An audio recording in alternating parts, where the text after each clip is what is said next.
Bom dia. Esta semana, na terça-feira passada, portanto no dia 17 de outubro, celebrou-se o Dia Internacional para a Erradicação da Pobreza. E o MPT, o Movimento Partido da Terra, apresentou um voto de saudação, portanto discutiu-se a pobreza na Assembleia Municipal de Lisboa. O PCP também apresentou parece-me que era uma moção, mas usava a pobreza para reforçar os poderes do Estado, portanto isso não interessa. Vamos falar deste documento do MPT e do assunto geral, do que é que a política pode fazer pela pobreza. Este documento do MPT era um documento sério e trazia muitos números, mas o primeiro comentário, que é um comentário obrigatório, é o tempo que se gasta a falar de pobreza, que é muito pouco. Gasta-se muito tempo a falar dos direitos da comunidade LGBT, que estão todos assegurados, ou do racismo, ou do colonialismo, e até de descolonizar a linguagem.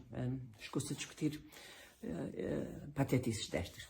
Discutir oficialmente na Assembleia Municipal. Quando existe um verdadeiro problema, um problema gravíssimo, que é o problema da pobreza. Isso dedica-se pouco tempo na Assembleia Municipal e na Assembleia da República.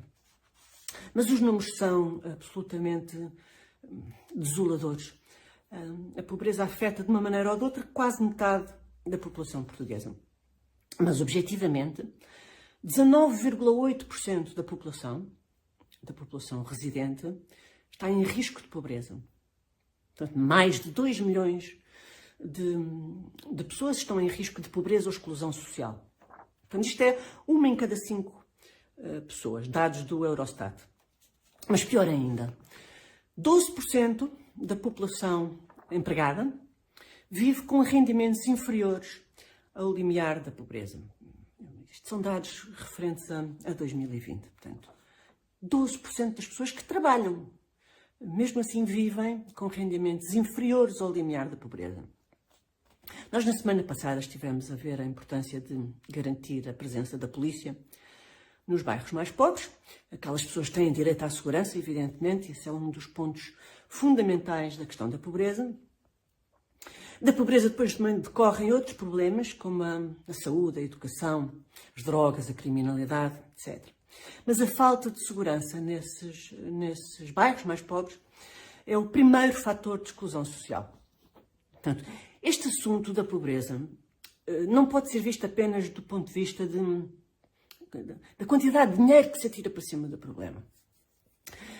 Dá-se mais isto, dá-se mais aquilo, aumenta-se um subsídio. Não, isso é um erro. Mas as coisas são sempre vistas nestes termos, são sempre discutidas nestes termos. É preciso compreender a natureza deste problema, compreender a pobreza. É preciso que os governantes, os responsáveis políticos, sejam eles locais, autárquicos ou nacionais, compreendam a dimensão do problema, a gravidade do problema, mas, sobretudo, a natureza do problema e das suas consequências. E percebam onde é que podem intervir e onde é que eles têm a obrigação de intervir, porque é a função do Estado. E esta questão da segurança nunca é falada. A segurança e o policiamento dos bairros mais pobres é um direito daqueles cidadãos, mas é também uma função básica do Estado e da soberania. Garantir que se instala a autoridade do Estado e impedir que se instale a autoridade dos criminosos e o poder dos criminosos depois sobre os outros. Portanto, ou seja, o dinheiro não é a única motivação para as escolhas das pessoas, mas o dinheiro também não é o único remédio para o problema da pobreza. Então, era bom dar menos tempo, muitas vezes, a assuntos completamente ridículos e idiotas, como o preço dos sacos de plástico ou os pronomes dos transexuais, e dar mais tempo e atenção à maneira como vivem as pessoas mais pobres, que são, eu repito, 20% da população portuguesa, mais de 2 milhões de pessoas. As sociedades, para serem bem governadas, precisam de ser bem compreendidas primeiro. Por hoje ficávamos por aqui. Obrigada e até ao próximo domingo.